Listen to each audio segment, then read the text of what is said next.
Salam sehat penuh rahmat Tuhan sertamu. Jumpa lagi dalam Renungan Harian. Dan kali ini saya memberikan judul Onde-onde yang didasarkan pada surat Filipi pasal yang keempat ayat 8. Jadi akhirnya saudara-saudara, semua yang benar, semua yang mulia, semua yang adil, semua yang suci, semua yang manis, semua yang sedap didengar, semua yang disebut kebajikan dan patut dipuji, pikirkanlah semuanya itu. Saudaraku, siapa yang tidak tahu onde-onde? Camilan manis dari tepung beras ketan ini selalu punya daya tarik tersendiri. Bentuknya bulat, berbalut wijen, dan berisi olahan kacang hijau yang manis dan lezat. Makanan ini diperkenalkan pertama kali di China antara tahun 1045 sampai 256 sebelum Masehi di masa dinasti Zhou. Dan makanan ini masuk ke Indonesia karena dibawa oleh rombongan Laksamana Cheng Ho. Nah, di balik teksturnya yang kenyal dan rasanya yang manis ini, onde-onde menyimpan filosofi yang menarik, yaitu yang pertama, tepung ketan sebagai bahan dasarnya melambangkan keeratan dan persaudaraan manusia dari berbagai latar belakang. Buktinya, wijen saja bisa ikut menempel erat.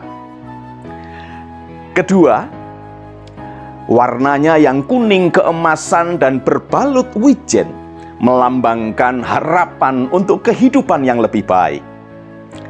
Ketiga, rasa manis dari olahan kacang hijau yang menjadi isinya melambangkan bahwa hidup itu mesti menghadirkan kebahagiaan.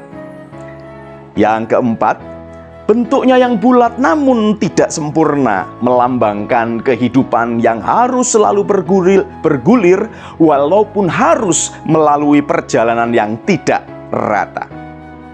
Kelima, sebelum disajikan, maka onde-onde ini mesti melalui beberapa tahap pematangan. Kacang hijau mesti direbus dan dihaluskan terlebih dahulu. Tepung ketan mesti diuleni dengan air panas agar bisa dibentuk. Dan yang terakhir, mesti digoreng. Hal itu melambangkan bahwa hidup mesti berproses supaya matang. Oleh karena itu, mesti dijalani dengan sabar dan tekun. Onde-onde mengajarkan kepada kita bahwa hidup itu mesti melalui proses pembentukan yang terus-menerus. Melalui proses ini bisa dihayati bahwa kehidupan itu mesti membawa kebahagiaan bagi diri sendiri dan tentunya bagi orang-orang lain. Proses ini dapat dilalui apabila kita mengandalkan kekuatan Tuhan yang membentuk agar menjadi matang di dalam iman. Dengan demikian, baik bagi diri kita maupun orang lain melalui kehidupan kita, dapatlah dirasakan berkat dan kehadiran Tuhan sendiri. Saudaraku, Rasul Paulus telah melalui proses yang mematangkan imannya, sehingga dapat memakai hidupnya untuk bersaksi dan melayani. Paulus menyadari bahwa semua proses itu dapat dilalui hanya karena pertolongan dan kuasa Tuhan sendiri. Justru karena itulah Paulus dapat memberikan nasihat demikian.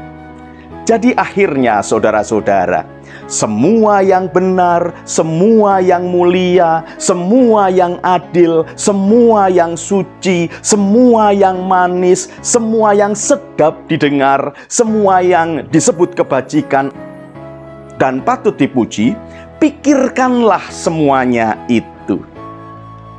Mesti dimulai dari pikiran yang positif agar bisa menjadi berkat. Dan cara pikir positif itu hanya mungkin terjadi apabila hati dan pikiran kita dikuasai dan dipimpin oleh Roh Tuhan saja. Dengan demikian, maka niscaya hidup kita akan menjadi berkat. Kiranya camilan onde-onde ini mengingatkan supaya kita sedia untuk terus dibentuk dan diproses oleh Tuhan sehingga dapat menghadirkan kebaikan dan berkat. Selamat berjuang saudaraku, Tuhan Yesus memberkati. Salam guru dan keluarga.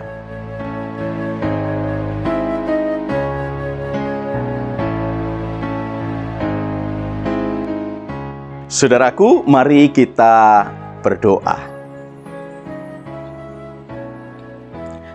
Ya Tuhan, kami memohon kiranya Roh Kudus memampukan kami untuk dapat menghayati setiap proses yang Engkau sediakan dalam membentuk kami. Terima kasih Tuhan Yesus. Amin.